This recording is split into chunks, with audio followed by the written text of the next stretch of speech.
Jack is here. Let's go. What's So up, how's it man? going? Pretty good yourself? Doing amazing, bro. So happy to see you, bro. It's good to be here. Heck yeah. Got the mustache coming in, beard coming in. Yes, sir. Heck yeah, brother. Love it. I love it. I love it. Drew, what's up? Vinny, what's up? Guys, hope you guys are all having an amazing day today. I'm having a fantastic day myself. Super productive, getting a ton of things done, connecting with a ton of people, building a ton of people, just all things that fill me up. So it's just an honor and a pleasure to be able to connect with all you guys today. Just want to let you guys know that right out of the gate. Love you all. I gotcha. Thank you, Drew. Thank you, man. Appreciate it, brother. You needed that. You needed that. Huh? I really needed that today, man. No, I appreciate that massively, man. Appreciate all the hard work you guys put in. Appreciate the words of affirmation supporting us. And appreciate you guys leading each other by example. It was so cool to see Jeff's message in the group today, right? Did you guys all see that? Yeah, it's good. Awesome, right? It's awesome. And it's a great reinforcer that every single little thing we do. And I thought this is a really interesting point that I learned from Jeremy Newsom, of course, no surprises there. But one of the ways that he describes a man, like not just a male, but a man, right? Somebody who is actually like a man, who is fully a man, who is embodying his full masculine energies, that a man understands that every single step they take affects those around them. Right? Every single step they take affects those around them, right? It is never just about him. And I think it's interesting how true that is and how we can see that taking place with somebody like Jeffrey, because I don't know. I can't guarantee that Jeffrey would have been as inspired as he was yesterday if it wasn't for every other man who showed up on that call, right? There's a possibility, but the likelihood of him having that level of inspiration with less people there wouldn't have been as powerful, right? Especially other guys who he didn't really maybe trust or respect or didn't know if they were in the same struggle or achieving similar goals. So when I say that, every single step you take as a man impacts those around you. I mean, we're seeing it with Jeffrey, right? Every ounce of effort that you guys have put in has placed you in a position in his mind as people who he respects.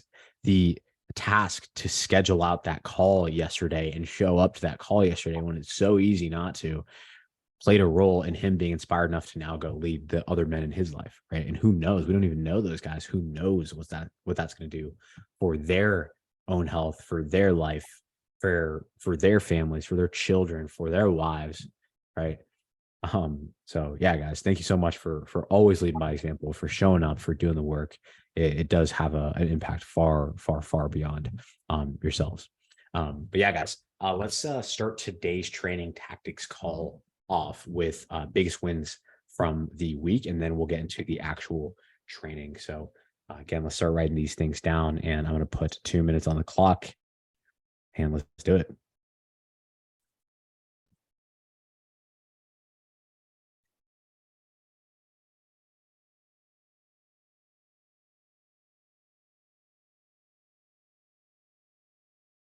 I'll go. That swim last night, how's everybody doing? Swim last night, I set my best pace yet. So basically, to finish this race on time, the cutoff is like 3 minutes and 19 seconds. Mhm. Last week, I did like the full distance I had to do, and I think my pace was like 3:09. So I was like, "Oh, this is close." This week, my pace, let me just double check here, was down to 2 minutes and 22 seconds per 100 yards. So we're in Nice. there. Smoking it. You're like freaking 2/3 of like the minimum pace, dude. That's awesome, bro. That's a huge win. I know you've been training really freaking hard for that. So it's a massive win, dude. Come a long way. Yeah. Every gram of protein, every workout, every extra mile that you ran, every time that voice crept in your head saying, not today, just kind of chill here. And you kept going.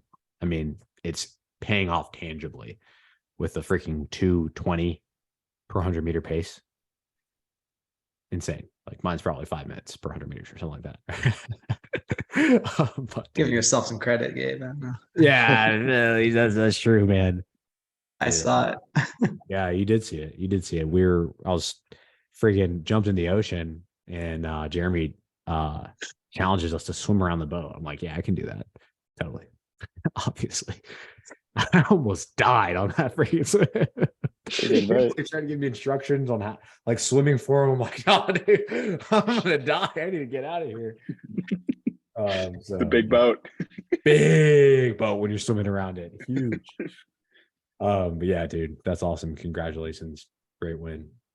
I know we somewhat talked into that 2 minutes, so I'll give everybody another minute or so here to write theirs down. I'm gonna write mine down too. For the guys who just joined, we're writing down our wins from the week. We're taking like a minute or so.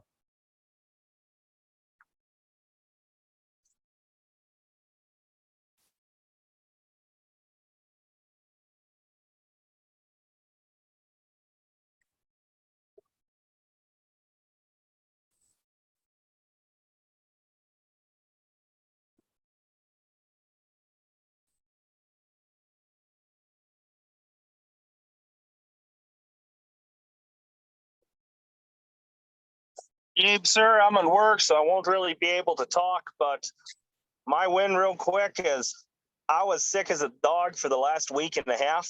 I missed a decent amount of gym, but I'm getting back at it today, so that's what I got. Yeah, And I controlled my diet during that time. good job. Very good job.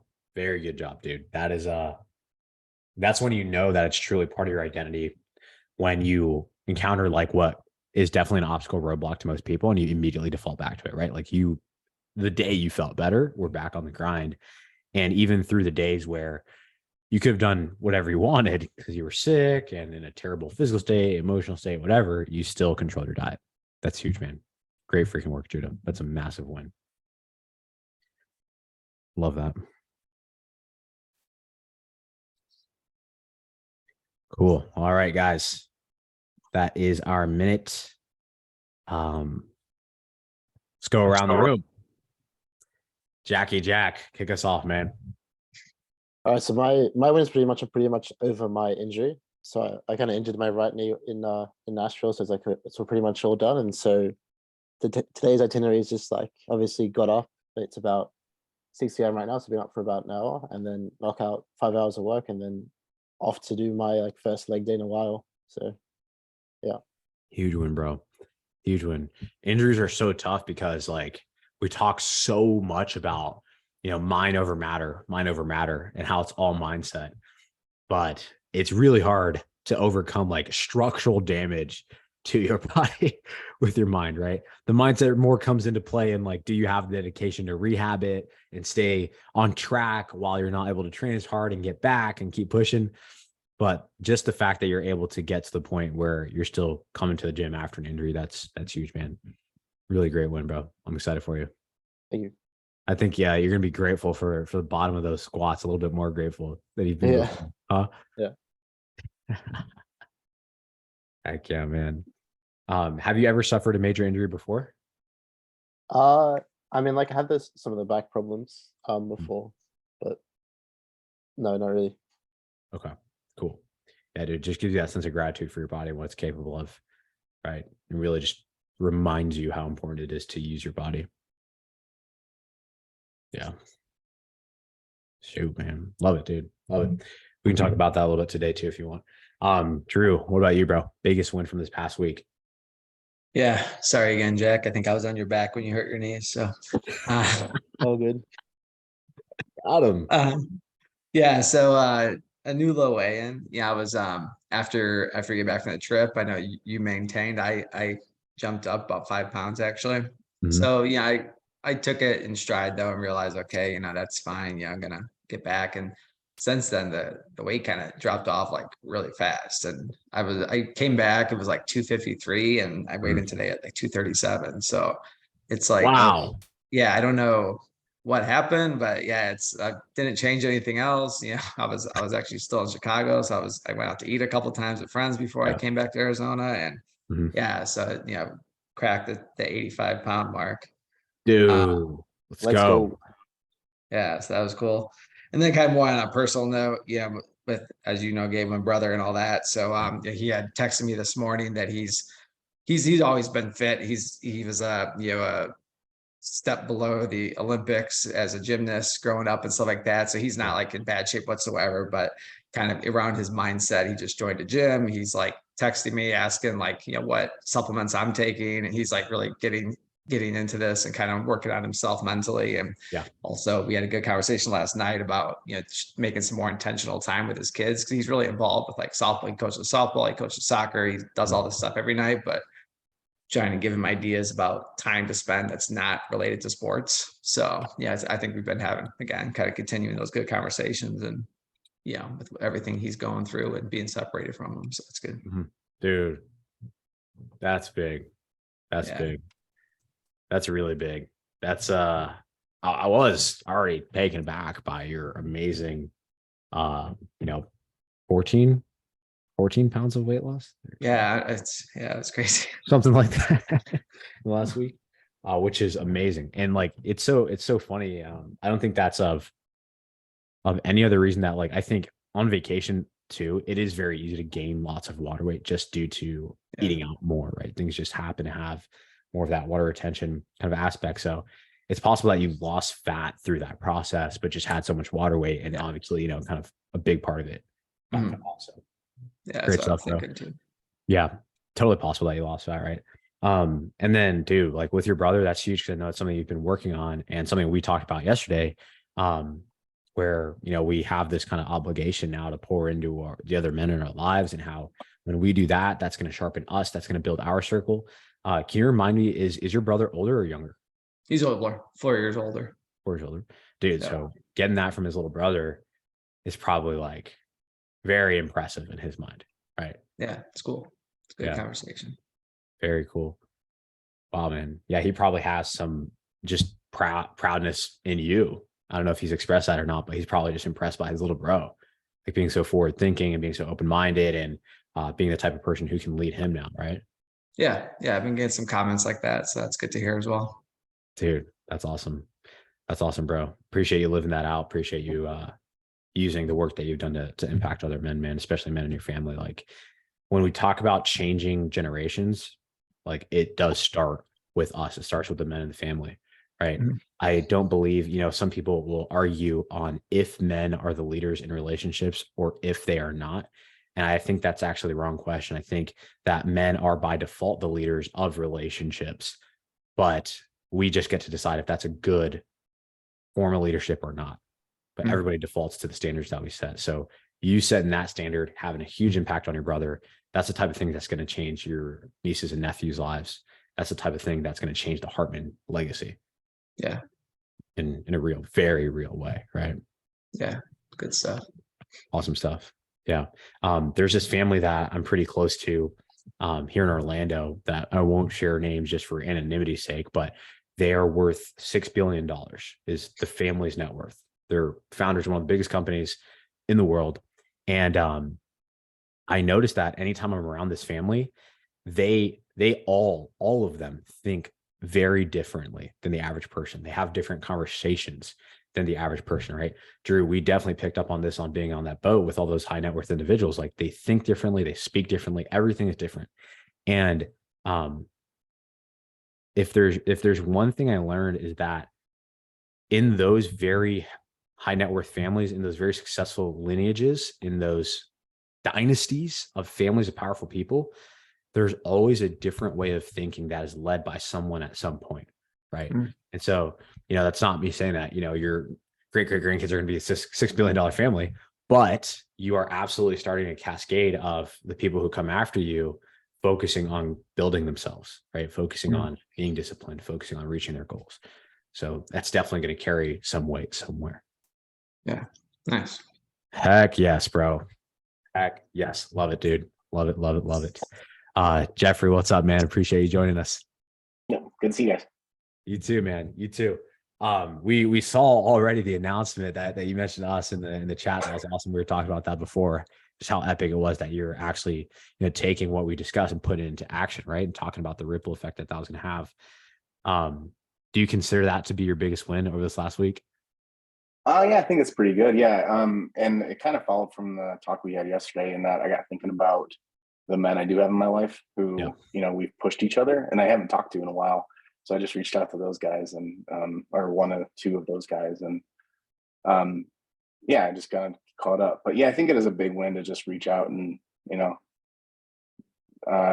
figure out what's going on with people and get a little inspired and inspire a little on them too. Yeah, it was. Dude, that's fantastic. That's fantastic. Yeah, we were all inspired by that, right? Like, I know you were mentioning how what you were doing was inspiring the men who you directly communicated with, but there's a reason why I notified the whole channel. That at channel notification, like, it overrides all like notification off, like everything. So it asks, like, when I put at channel, it asks me, like, are you sure you want to send this to 120 something people in 11 different time zones? I'm like, yes, absolutely. But that's how impactful I thought that was, right? It's kind of funny too. As I was typing it up, I was like, "Did I really want to tell everybody this?" And I was like, "Well, we talked about it yesterday. I think this is a good thing to share." So yeah, yeah, and we all appreciate myself you. out there. We appreciate you being that bold, because again, like, that's a form of accountability to all of us. That's a form of inspiration to all of us. The other thing that's really, really cool is, as men, especially in groups of other men, like, we're always subconsciously protecting our status in that group, right? Like, when you're around other men, this is a beautiful thing, by the way. This is a good thing. We want to do our best because we want to be the alpha in some way, shape, or form, whether we like it or not, right? And so what that means is we don't often share things in groups of other men that lower our status, that make us look worse. And we do often share things that we know is going to raise our status, that make us look better. And the fact that you shared that shows that you have conviction and certainty in it and confidence in it, right? Because you really did it. You put in the work, you thought about it, you were on the call, you wrote down the notes, and you executed. So you have the conviction and confidence that you are having a positive change. And you knew subconsciously, whether you're thinking about it or not, this is going to raise my status because this is fucking awesome. So, dude, love to see it, man. Yeah. And it speaks more than we can talk about in this hour-long Zoom call. Great stuff. Great stuff. Carlos, I know your mic and camera's off. So raise your hand, send a message if you want to share your win. But I'm assuming that you're driving to work, and so we'll continue moving on here in the training tactics call. He sent a message. I can read it. Cool. He said, listening only today, got his kids in the car, but his big W is taking 80-pound dumbbells for a ride on the incline bench, 9 reps. This big weight, man. That's awesome. That is big weight. That is absolutely big weight. It's so big that I'm about to pull up my workout from this last chest day that I did. Hold on, Carlos, you're gonna like this. Okay, you did 80 pounds for 9 reps. I did. This isn't my best, but I want to give some credit. This isn't my best. I'm getting back into it. I did 85 pounds for 9 reps. So you're freaking chasing my ass down. And that's awesome. That's some truly heavy weight. That is some truly, truly heavy weight. Awesome stuff, Carlos. I am going to get to the gym immediately and try to create some distance. But dude, awesome stuff, man. Those are some really heavy weights, bro. 80s on incline dumbbell. Love it. For 9 reps. Good stuff, man. Awesome, guys. My biggest win for this week was on Sunday. I hosted basically like a lunch after church at my apartment here, and I was able to have 10 of the most amazing human beings I've ever connected with in my entire life. A lot of you guys know Andre Haikal, winner of Client Ascension. You guys all know Jeremy Newsom.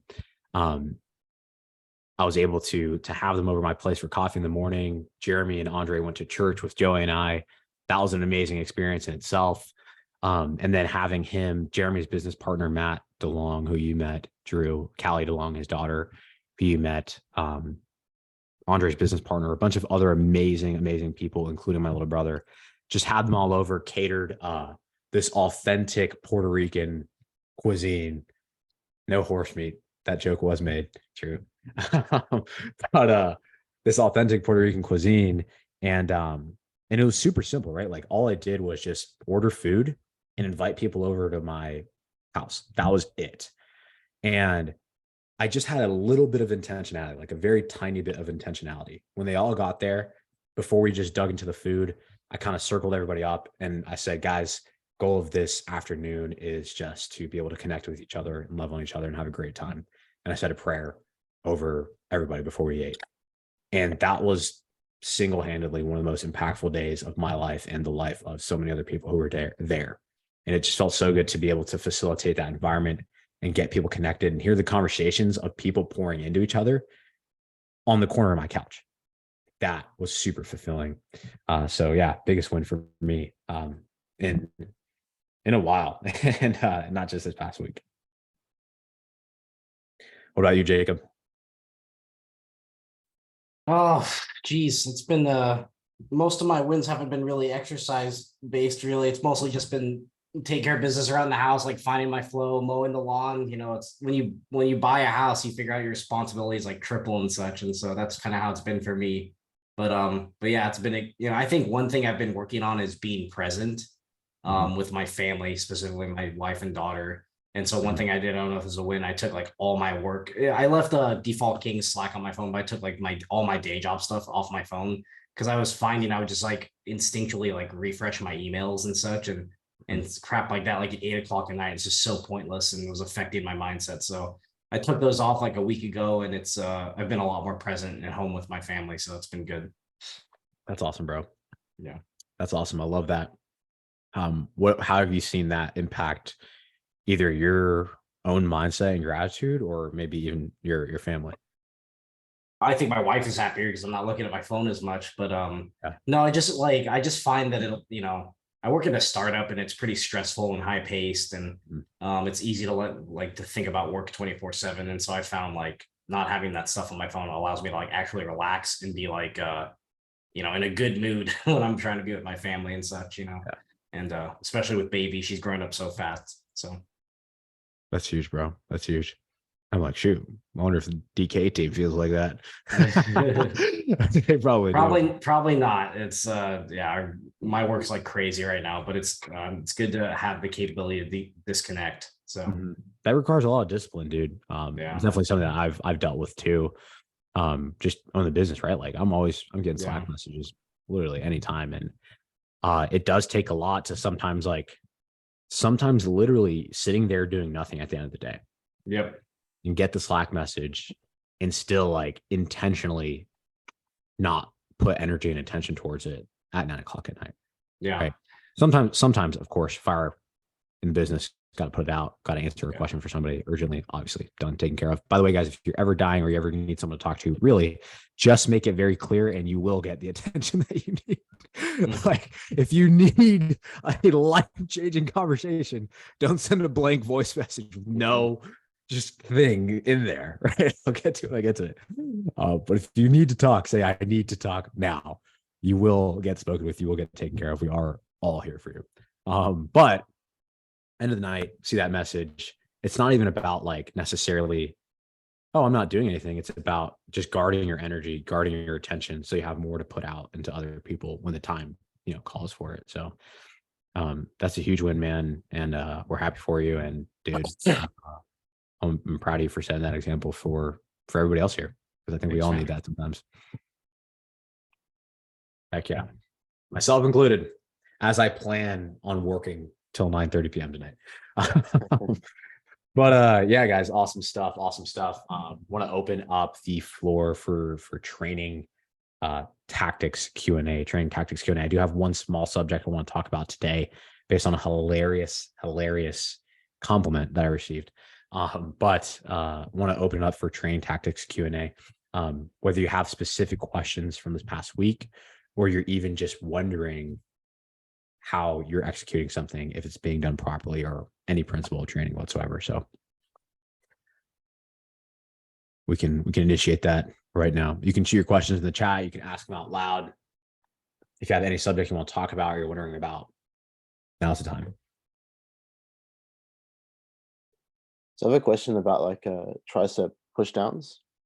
So I always do them like when you're kind of on an angle, where your body's on an angle and you pull down, because that's what you're on the video. But then I was waking up with my mate and he said just to do it straight, and I felt like it was working more of the triceps. I was wondering, like, is there any benefits or does it really matter? Yeah, so I absolutely understand why it felt like the triceps were working, and I'll give you the factors to consider for you to play with it yourself, right? Because ultimately, neither way is better than the other, but they are different. And it's important for you to know why, because different situation are going to call from a different angle. The main thing that's going to change, there are two main things that are going to change depending on your angle of lean on a tricep pushdown. The two main things are, number one, the length of your tricep as you are completing the exercise. The second thing is your level of bracing as you complete the exercise. Okay. When I say the length of your tricep as you complete the exercise, what I mean is that when your arm is further out in front of your body, your tricep is in a more stretched position. Okay. When your shoulder here is flexed like this.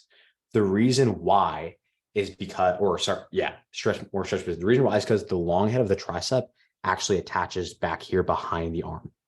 Does that make sense? Yeah. Okay. So we typically think of the tricep as a muscle that only moves the elbow. And that's true. It mainly moves the elbow, but the long head of the tricep actually moves the arm behind the body. Does that make sense? Yep. Beautiful. So when you're more leaned forward, that tricep is more stretched out. Even if you straighten the elbow, this is more stretched out compared to if it were back here. Are you following me? Yeah. Beautiful. That long head, since it attaches back here, it's longer and it stays longer. It's more stretched out. And anytime with any muscle, you move it into a more shortened position, you're going to have a better mind muscle connection with that muscle. Because a muscle completely flexed has more neurological activity than a muscle that is stretched. That's why if I'm to shorten my bicep and I can just flex here, I have a crazy mind muscle connection with my bicep right here, right? But it's behind my body is much less of a mind muscle connection. So it makes sense to me that you felt like the tricep was working more when you were more straight up, because your arm was probably closer to behind your body compared to if you were leaning forward. Makes sense? So it's literally getting shorter and you have more of a sensation. Now, the main reason that I recommend a slight lean, by the way, this is not required, but this is why I recommend it, is because generally speaking, when you're further over that, that handle or rope or whatever it may be, your center of mass is further away from the actual load. And then that's a longer moment arm, right? We talked about physics here, a longer moment arm of your center of mass from the load. And that's going to make you feel inherently heavier on top of that. Okay. Yeah. So you do have a little bit more bracing if you're slightly leaned over versus if you're right here on top of it. But again, you might not need that. You might not need the extra bracing from being further out from that tricep rope. You might be perfectly stable on top of it. And all of a sudden you get the benefits of perfect stability plus an arm that's further behind your body and a better mind muscle connection. Does that make sense? Yeah, it does. Cool. Beautiful question. Beautiful question. Yeah, I think that totally answers it. For you, like, again, the only thing you'd want to test is, are you completely stable in this position? Right. Okay. If you feel like you're not, then maybe move slightly back. Again, lean slightly over those handles. But if you feel perfectly stable, then that's fine. One thing I noticed too, Jack, is the stronger you get just over your training lifetime, that's where I see people almost needing to move back, right? Because if you're at a point where your tricep push down is like the entire stack, then it's pulling your body up so much that if you're right on top of it, like, you're going to be swinging around. Your triceps just become that strong at some point. That freaking cable is going to be yanking you up, right? So anytime I'm doing a really heavy tricep set is usually when I have to lock in, step back a little bit, and really make sure I'm braced. And that might progress over time for you, but if you don't need to do it now, then that's fine.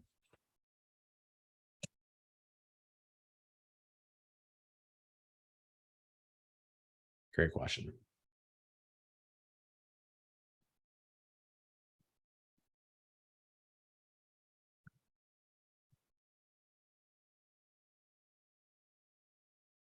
Any other questions from you guys training wise this week?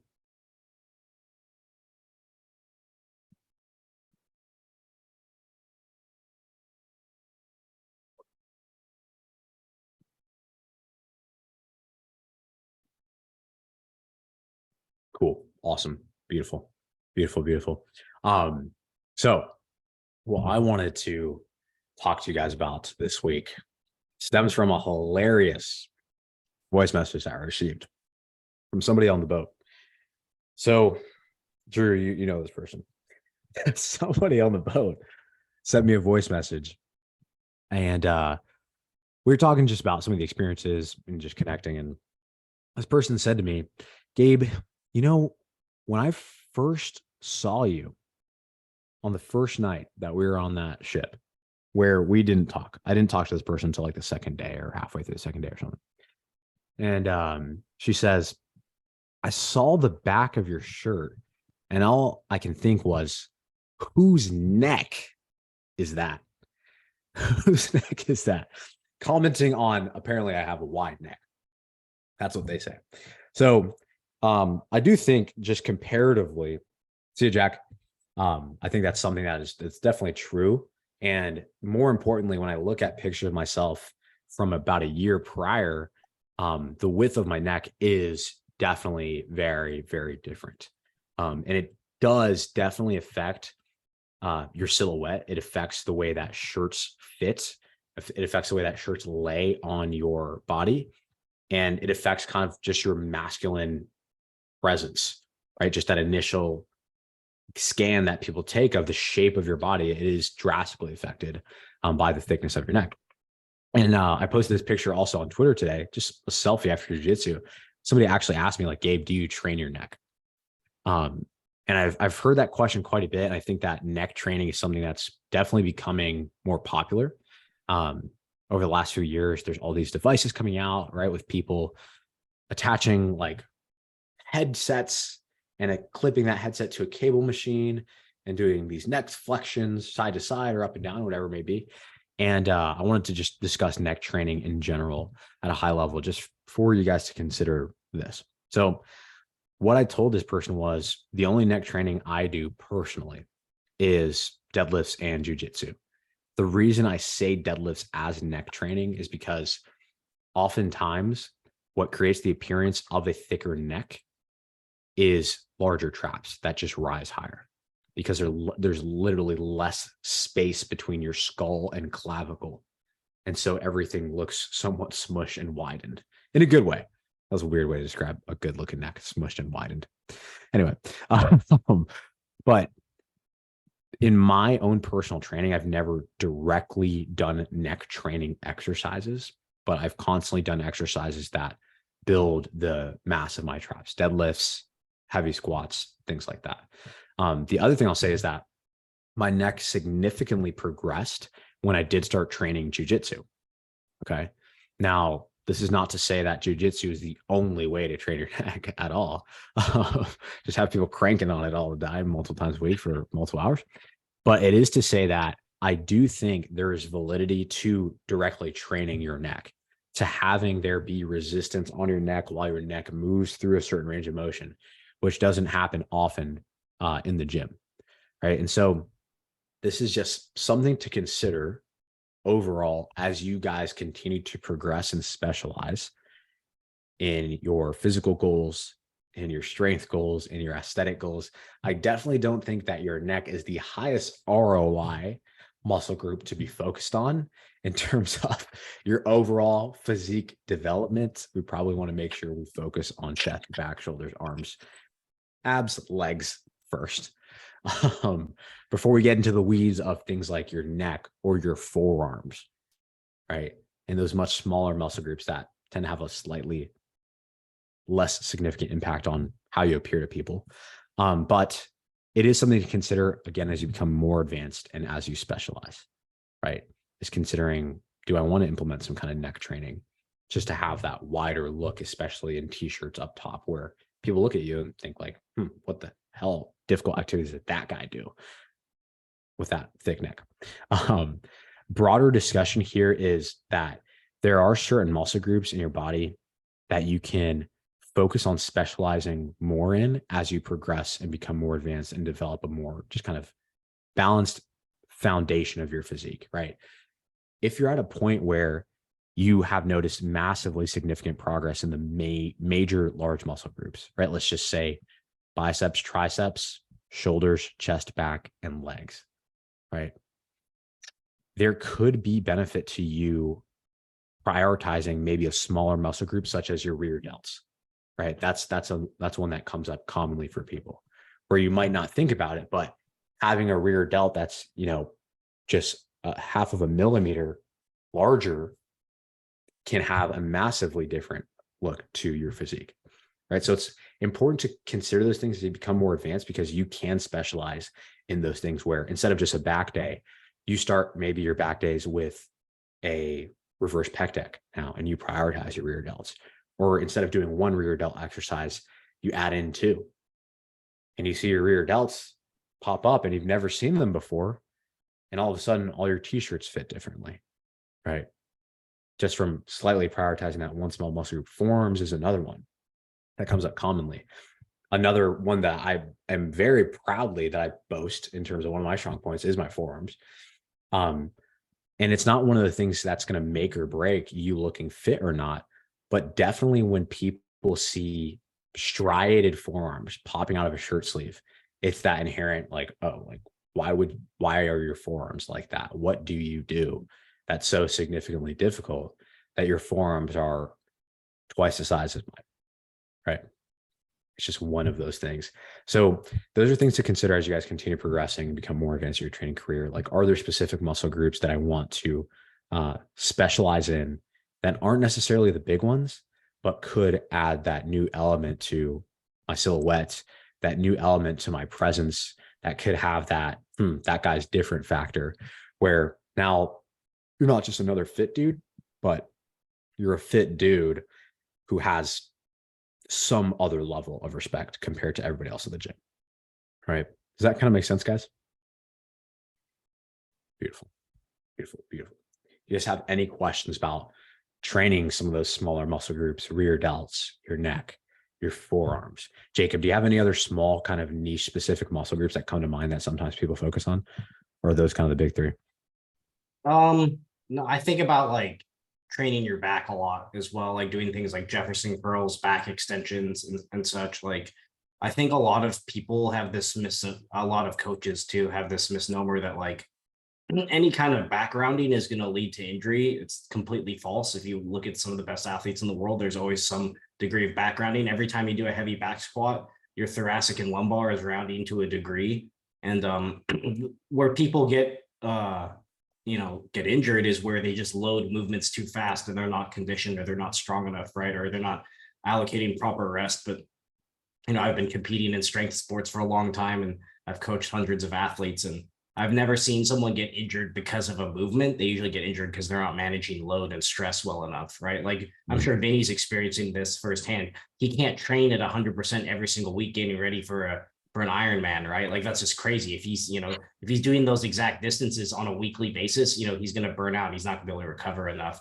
Same thing goes with like, training your back or any other kind of strength training. So maybe I'm not, so that was a very long-winded answer to say, like, it's okay to round your back and train it through different ranges of motions. Try Jefferson curls with the kettlebell, do back extensions, right? Like, it's if anything, you want to make, like, if you're so worried about never rounding your back, you're just going to end up compromising that part of your body and not training it enough, right? Like, you can load that part of your body. You just have to be careful and smart about it, right? But it's just another kind of like bro science thing that's been propagated for a long time. But I would say, don't be afraid to bend your back, train that sucker. It's like the most important part of your body, honestly. Like, your back and core kind of like determine your movement for everything. So yeah, dude, I love that. Farmers carries, that's another good one. Do lots of farmers carries, great for posture and back health. I love that. Yeah, I think that's a really great point there. Broader point being like, don't be afraid of specific movements that we're, general rules of thumb in most exercises. Don't round your back, right? Don't over round that back, but that doesn't necessarily mean that exact movement pattern is unhealthy or bad for you. And it's okay to at some point explore that movement pattern and strengthen that movement pattern. And you should at some point. 100% agree. Right. Great point, brother. Yeah, I love that. Carlos sent in a question. He says, I have a question about the man boob blaster. He posted on Twitter. How many sets and how often do you recommend it? So has everybody here, show of hands, has everybody here done the man boob blaster? I haven't. I'll have to give it a go. Oh yeah, heck yeah. This is definitely the most popular finisher that we've come up with in our 4 years. Like, and this one's kind of old. This is like a 2.5 year old finisher, maybe longer. And it still remains tried and true, the most popular in terms of the enjoyment. And of course, when I say enjoyment for a finisher, I'm talking about how painful it is and how pumped you get, right? Because that's the whole point of finishers. The Manbu Blaster. So Carlos, really great question. When it comes to your finishers, the big idea here is that a finisher that you're ever prescribed in a workout or that you're ever doing, a finisher is not going to be your main opportunity for muscle growth ever. It will never replace the straight sets of progressive overload and high intensity training that you do throughout your normal workout. Okay. The finisher, the main utility, you guys ready? The main utility of a finisher is not actually physical. The main utility of a finisher is absolutely mental. That's why we prescribe them. That's why we create them. Okay. The reason being is because the exercises that we prescribe in finishers and the nature in which we recommend you do them are uniquely designed to create the most amount of physical pain possible that doesn't hurt you, so that you can have an opportunity at the end of a workout to prove to yourself that you're capable of pushing through pain and finishing strong. Okay. The beauty of the design of all these finishers is that they're designed to maximize the amount of blood, fluid, and lactic acid that doesn't just get delivered to the muscle cells being involved, but gets trapped in the muscle cells being involved. Okay. There's a way to do this. There's a way to literally flood your muscles with blood and lactic acid, and then create a trapping effect in there so it stays in there longer and it's more painful without, injuring yourself or compromising your body in any way. So that is the point of the finishers. Long story short, Carlos, what I'm recommending is you can do as little as between like 1 and 3 sets of these finishers, right? It's way less about how many sets and reps and what weight I use in my finishers. I actually never even track my finishers, never have, never will. And it's way, way more about making sure you do the exercises properly and do them with a higher rep range than usual, like a 15 plus minimum rep range. Okay. It's way less about, do I need to do 3 sets or whatever it is? You're going to progress in your straight sets. Do your finisher for that fun, pain, test yourself, push yourself at the end of a workout, and also to get an amazing, amazing pump and look at yourself in the mirror after your workout and send, your progress picture.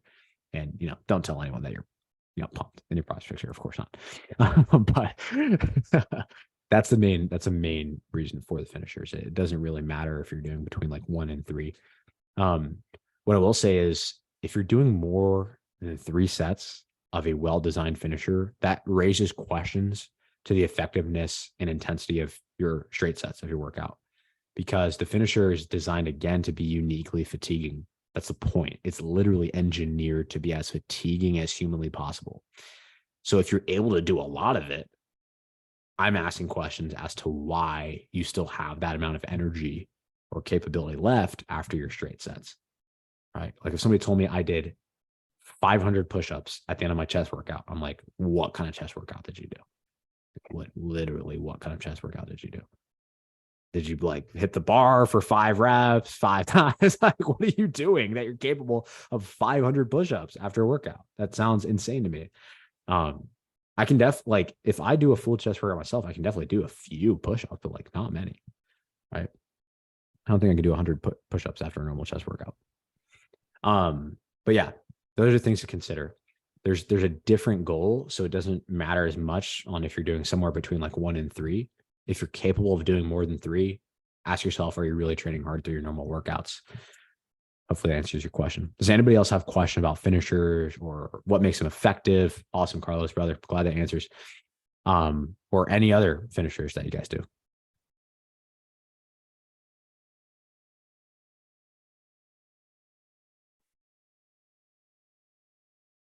Cool. If not, I'm going to give you guys a great rule of thumb for finishers. And this is the rule of thumb that we really use to design all of our finishers. And I want to teach it to you guys because one of the most fun things that I do in the gym for myself to keep it interesting, entertaining, painful. One of the things I do to test myself. And also one of the most fun things you can do when you're working out with somebody, if you want to, like kill your bro in the gym, is put them through a really tough finisher, right? Yeah, ask you, oh, what do you want to do next? And you get that. I got something. I freaking got something. The big idea when it comes to finishers that you guys can use, you can create your own. Like this is totally possible. Use this to work out with people and have a good time. Is you want to work one muscle group in different positions without rest in between. Okay, one muscle group in different positions without rest in between. What I mean by that is essentially, like, let's just take your legs for an example. A great leg finisher would be something like a leg extension for 15 plus reps to failure, straight into a goblet squat for 15 plus reps to failure, and then finishing with like a Romanian deadlift for 15 plus reps to failure. Taking the same muscle group and training in a different position without rest in between. Does that make sense? Cool. Beautiful. Another one I'll give you just right off the bat. This is totally off the dome. This could be a finisher that is already made, but off the dome. Could be something like a dumbbell curl into a hammer curl into a preacher curl, right? It's the same muscle group, just in a slightly different position. Dumbbell curl into a hammer curl into a preacher curl, right? The reason that works is because in different positions, the muscle itself is capable of producing different amounts of force. So typically just by switching position, you're going to be able to continue doing reps. Does that make sense? Just because it is a different position. Your muscle is really only fatigued in that way, in that one position. And the goal, again, is to maximize blood flow, and you maximize blood flow with high repetitions and low rest. So general idea, if you're ever trying to come up with a finisher on the spot for you and your buddy in the gym, is train the same muscle group in different positions, right? Something like a leg extension into a squat, into an RDL. 3 rounds of that, no rest in between the exercises. Good luck, right? That's the general principle there. Would the idea be to do the same, a finisher exercise in the same muscle groups you were using in the workout?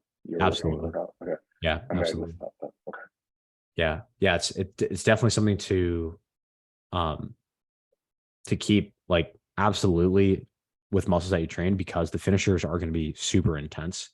And you do want your muscles to already have that synovial fluid and blood flowing through them so that you're warm for those finishers, right? Like I would never do a leg finisher on a like a chest and back day. If someone recommended it, I'd be like, no, like what are you doing here?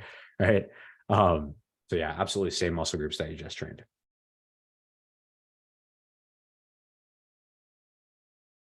Cool. Beautiful, guys. All right, guys, that is all I have for you. Do you guys have any more questions for me? So for the at the beginning of the talk, you were talking about the neck and those sort of auxiliary muscles for stuff. Is there a rep range or set range that you would use to train those that would be optimal, since you're kind of growing for growth on that? Yeah. So one of the number one things that influences what rep range you should use for certain muscle groups is how braced you're capable of being during the exercises. So how stable is that exercise? What I'm saying here is that with something like a dumbbell bench press or barbell bench press, relatively stable exercise, it does make sense to do something like 3 to 5 reps. Like you can do that safely because you're so inherently stable. But if you're doing like neck flexion with a plate on a bench, I would never, ever, ever do 3 to 5 reps. Right? But it's only because that neck is in such an unstable position, and the consequences of it being compromised are dire, right? Like you do not want to slip because the weight was too heavy when you're doing neck exercises. That would be terrible. So generally with those smaller, less stable muscle groups, I do recommend a higher rep range, right? Like 10 plus on most exercises, maybe 8 plus, depending on how stable you feel. And definitely going into those some of those high rep ranges, 15 and 20 rep ranges, totally fine. Does that make sense? Yeah, Absolutely. Cool. For forearms, the answer is only slightly different because forearms can be trained practically without necessarily doing repetitions. So one of the greatest ways to train your forearms is doing like dead hangs, right? Where you're just essentially the flexing muscles of your forearm, this part right here, that does absolutely add to the mass of your forearm. Those are going to be the muscles that essentially move your wrist this direction. So you could do wrist curls, but they're also the muscles that are going to squeeze the hand, be involved in squeezing the hand. So you could just hold on to a bar with some weight on it for 3 sets to failure, right? And you track, I held on to 225 for 15 seconds for set 1. And the next set, I held on to 225 for 12 more seconds for set 2. I held on to 225 on the bar for 10 seconds for set 2. And you can track it that way. That's still a form of progressive overload. Does that make sense? Yeah. Awesome. Of course, you could do things like wrist curls too, either way. But yeah, absolutely. Great question. Great question. Beautiful. Cool. Anything else for you guys today? Nope. Amazing. Awesome chatting with all of you. Thank you guys all for being here. And seriously, bottom of my heart, thank you guys all for leading by example. You're affecting the lives of the men who you interact with personally and every other man in this group. Appreciate you guys all. Have an awesome day. Hey, you too, Gabe. Thank you, brother. Bye.